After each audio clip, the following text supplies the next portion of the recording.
Hello everyone. Today I'm going to be showing a small change I've made to the force field implementation, right? Which I actually recorded shortly after posting the other video, like 5 minutes afterwards, but apparently my connection went down because I went outside and the video just didn't upload. And it wasn't even a really good video anyway, so I'm gonna go into more detail now to actually explain what is going on. So as you may see right here, I edited the panel right here to showcase a ripple color option, right? You can just go ahead and now say, okay, well, this right here is going to be a color that we're going to be assigning on the force field. When you walk, you know there's a ripple effect. Well, we can paint the ripples, and I'm going to show that in Magicka now in game. This is what it looks like when we're walking on top of the platform. Rather than being a regular ripple, it's a purple one, and that's pretty cool. And if you throw rocks at it, well, I don't know if we can do it like that, but yeah, as you can see, it also moves it like that. It does the same visual effect. And this guy right here, you see he's also making some rippling effects by being in there. Well, if we could get him to collide with a surface that had been edited, we would also be able to get him to produce some colored ripples.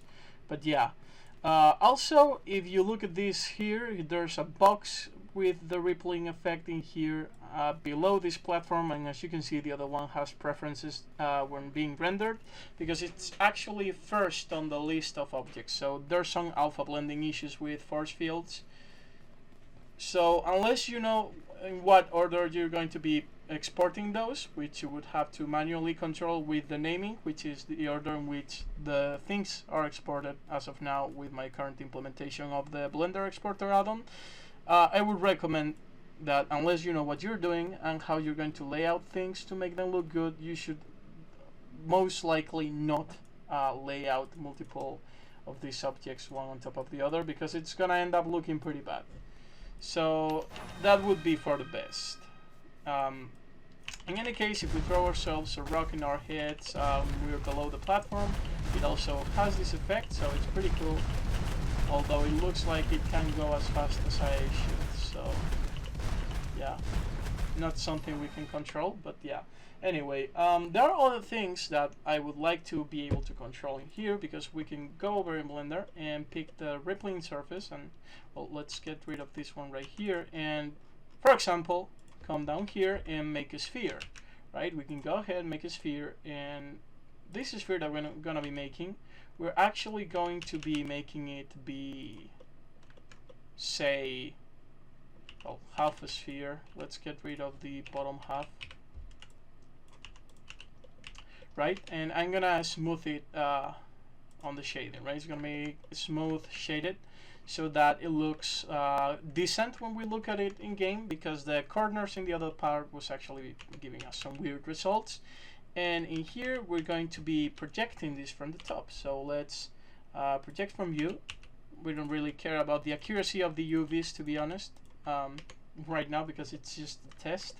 But with this thing right here, and we're gonna go ahead and mark it as a force field, and well, we can't paint the force field yet. I tried it. I tried making it so that we would have a red colored force field by using the vertex color data. I had to modify my exporter and stuff, but it looks like that does not work. So yeah, it is what it is.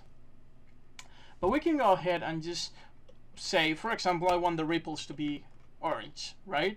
And now we would have a pretty cool force field effect that we can use in the map for something other than platforms, which is the only thing in which, you know, that it's used for in the game. We can make things like this, and they already contain their own collisions, so it's pretty cool. There's lots of stuff we can do with this, and it's a shame that it's so underused in game, but yeah.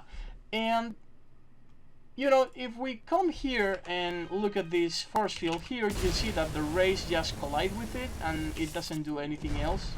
It's just like a regular thing. Well, we can actually make a trick which is going to be complicated because we want to be able to collide with the object, but we could add a collision sphere and make it be a reflect type, and you could make a sphere that reflects the collisions, right? Obviously this is not really a test I have made yet, so I don't know if this is going to work or not, but we're gonna try it out anyways. And I would say that probably the collision has to be a little bit bigger than the than the thing itself to be able, than the force field itself to be able to allow the reflect to work properly. But sadly, I feel like that's going to make the ripple effect not work anymore, so we're gonna be making a copy and moving it far away to test if it actually works or not. So yeah, let's go ahead and export this map over. Alright, so I made it into the level and let's see what happens. So the first sphere we got right here is this one located in this place, which is kind of hard to see. It's around here, and when we walk into it we kind of try to climb it up because it's, you know, a slanted surface, which is not really good, but you know, we can't really see the sphere as properly as we can this other one right here. I would like if we could use a material like that.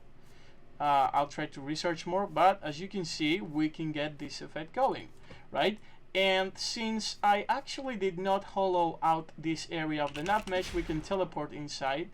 And the cool thing is that we kind of collide with it, but if you push through it like walking normally without interrupting yourself, since the normals are pointing outward, the collision is only going to work from this outside face, right? And if we come from the inside to the outside, we can just walk out of the sphere just fine.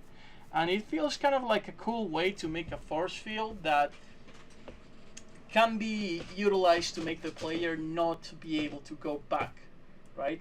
Like you reach an area, the player goes through, and we can't go back. And this other force field right here, which I added the collision to, you can see that sadly the collision outer shell is blocking me, so we can't get the ripple effect. And well, of course the beams are going to be reflected because it's a reflecting surface, so there it is. But if we go to the other one and we shoot the beam, it does not reflect, so it's a price to pay, I guess, right? Obviously here the ripple effect appears and here it does not. But a cool thing about this one is that since it's a reflective surface, right, when we walk out, well, look at that. Look at that.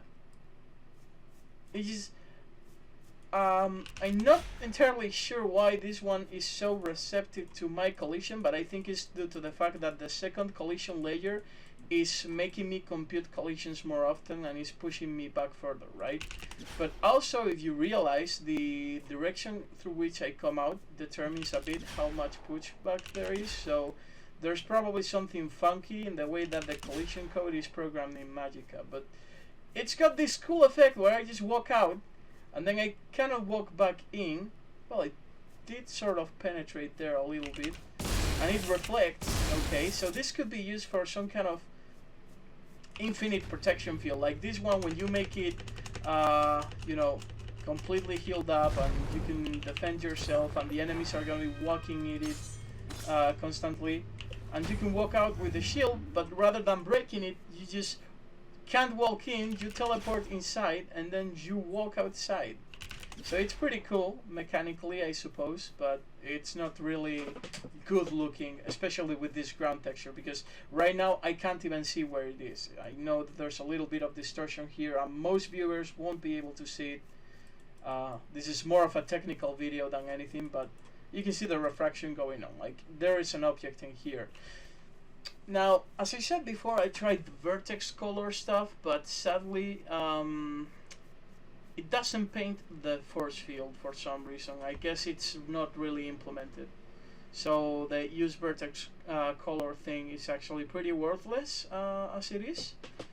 But we could potentially find an alternative, and that would be looking at the refraction values and changing the material used, you know, the texture used for the map, because right now it's using a normal map for water, but we can change that to be whatever we want. So I'm gonna give that a try and I'll report back with whatever I find.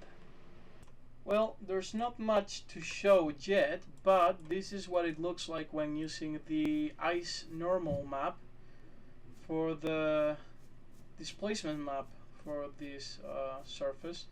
Basically, yeah, it looks different. You can see it's more like a crystalline surface rather than the watery surface it was before, but like there's not much difference to it. So I'm not entirely sure yet how we can, if we can even do you know, assigning colors to this surface, which would be pretty much my ultimate objective at this point, right?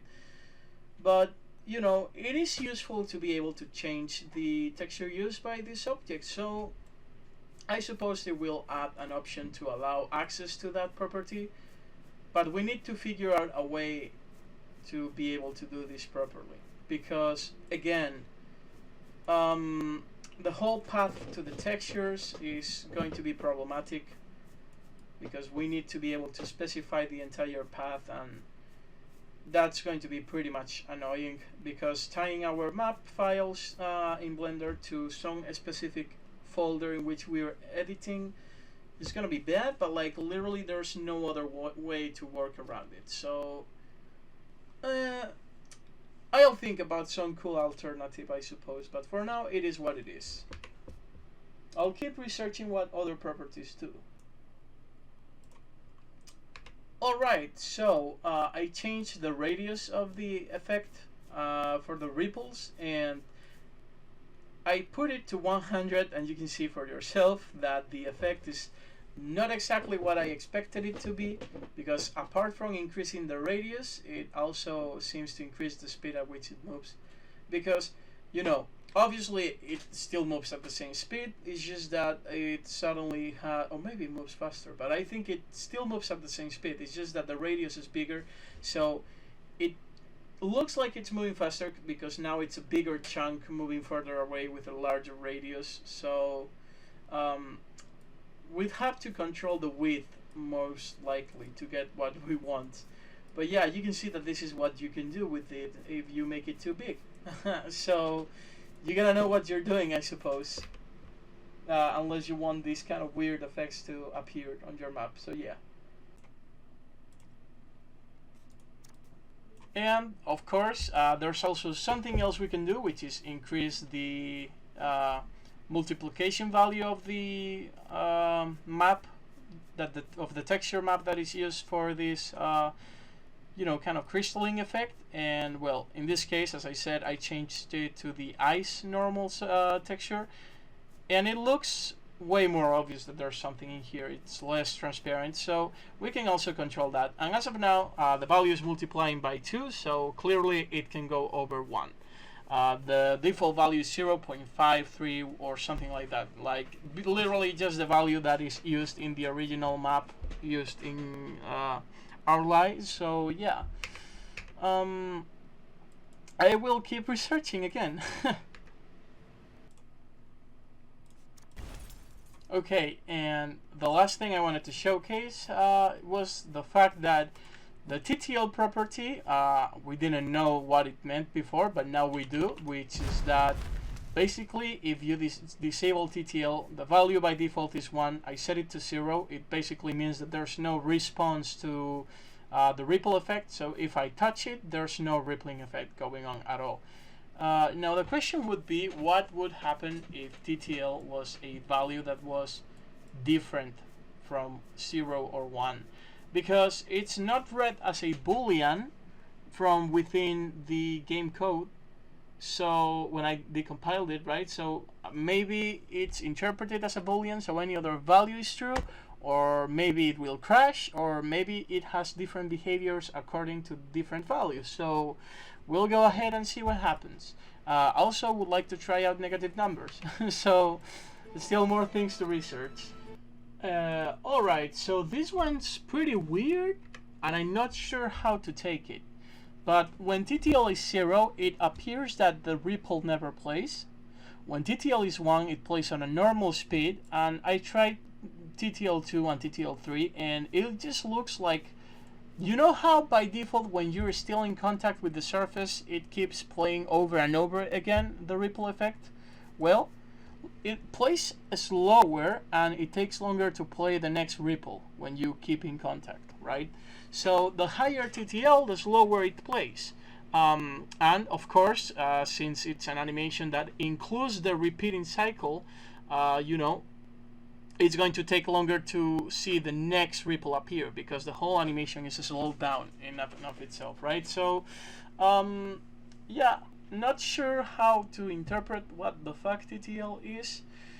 Uh, it's a very bad variable name. I don't know why it's named like that. I mean, we can't really ask for much considering we're even lucky enough to get a variable name out of this decompilation because it's a C# game, right? So a lot of information is preserved, but still it is something that I would like to have some kind of greater insight into what a proper name could even be. We should probably call it ripple repeat speed or something like that. I don't know. I have no idea. I may just keep it as TTL on the Blender panel until we figure out what the fuck this really is.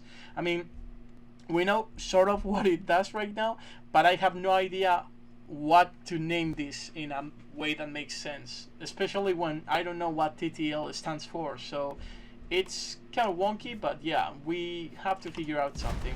And it's so cool because it does slow down a bit how often we can get ripples out of this, right? But still, having slower ripples can be pretty cool.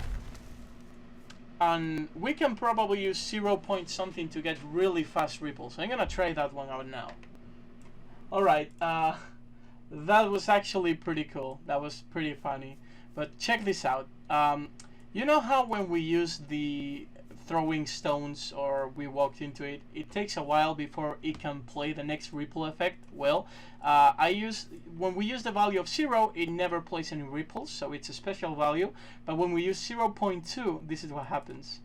It doesn't get to go too far because it resets very quickly unless you go away from it.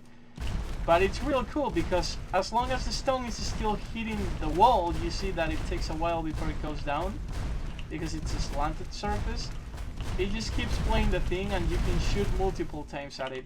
And this reminds me of the force field effect from Star Wars when shooting at it with in Republic Commando, you know, with the weapons that we've had. The ripples look pretty cool. So if we made it blue and we managed to make this thing blue, it would pretty much be real dope as fuck. So I'm gonna keep researching what the other properties do, but now we know what TTL does, and it's kind of cool actually. I like it. That's nice. Well, I have not been able to find any way to use vertex color or absolutely anything to paint the force field itself. I do have an idea of what we could do as an alternative. We could probably use a regular shape of geometry below this one right here and use something like, I don't know, a shield effect, for example, right? To paint it. But I do have something pretty cool to show. It's, well, as you can see, it leaves behind this weird effect going on. But basically, this is how the ripple looks like. Well, there can be two at the same time in there, it seems. So there can be 2 ripples at most or something. I don't know, I'm not sure. But like, what this is doing is basically painting the ripples in a slightly different way. I changed it so that the alpha values would be negative, so that way it actually paints the ripples in quite an interesting manner by making it so that the center of the ripple is the one that is transparent, and the edges, which is where it should be painting with the transparency, is actually at max value. So that's pretty cool. It's nice. It gives a different sort of effect, but still, it would be greater if we could have something like this, you know, within the sphere. Like, it would be so much cooler, because imagine this, right? Wouldn't this be cool? Sadly, we can't exactly have that thing, but yeah. Well, I'll keep investigating, but for now I think I've done more than enough to showcase how force fields work. Under the hood, I've been reading the decompiled code, and they pretty much just pick the collision mesh and add their own vertices and triangles to the collision mesh. So that's how the collision for these objects work. Pretty much this means that these objects will always have a collision no matter what you do. So yeah, that's something to have into account, because you can't have one of these without any collision that would allow you to just walk through it both ways, which is kind of sad, but still, you can do plenty of cool things with the way that they work already. Even though we could do more things if they were more free in how we can edit them, but I think for now that's more than enough. So yeah, hope this video was informative. Sadly, it wasn't anything cool or flashy, I guess, right? But with this, the tool is pretty much ready for production. There's not much else to be done other than fixing some issues. For example, well, if we remember from the previous video, this barrel in Blender is scaled upwards, but in here, since the the scale is not rotated properly, is scaled from side to side, because this is still the Z-axis in here. So I know how I could fix this in a very easy way without impacting the performance too much, but for now I'm not going to do it. I'm probably going to publish the tool with this problem, because we shouldn't scale objects anyway. Physics objects, I mean. Anything else scales properly. It's just that you see that physics objects, they just reset their size, so it would be better if you just limited yourselves and did not use the scaling properties for those objects, because they are only going to give us trouble. But yeah, in any case, it's all pretty much just made, and thanks for watching. I'll be seeing you in the next video, I suppose.